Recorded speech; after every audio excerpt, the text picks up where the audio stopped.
જો તમે કલીવાળો ચણિયો કટિંગ કરશો, બરાબર, ઘણીવાર ભૂલ થશે. તમે મેઝરમેન્ટ લીધું હોય તોય ભૂલ થાય. રિંકુબેન બનાવીને આવ્યા છે કલી ચણિયો, પણ એમને આ કલી એને જોઈન્ટ કરી છે ને એના લેન્થથી એની હવે જો એને 37ની લેન્થ છે અને 36નું આવી ગયું છે, બરાબર, 1 ઇંચ ઓછું થઈ ગયું છે.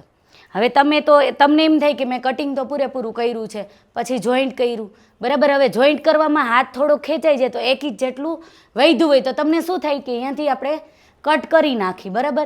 હવે એ કટ કરશો એ ભાગનું તમારે અહીં 1 ઇંચ માઇનસ થઈ જશે લેન્થમાં.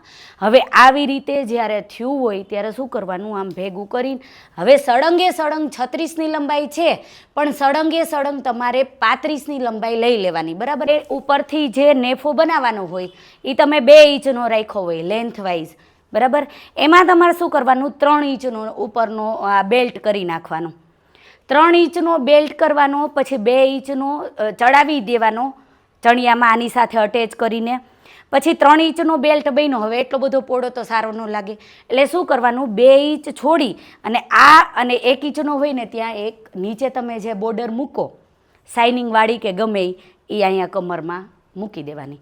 લેન્થનું લેન્થય વધી જશે તમારું અને અહીંયા પેટર્નની પેટર્ન થઈ જશે. સમજાઈ ગયું?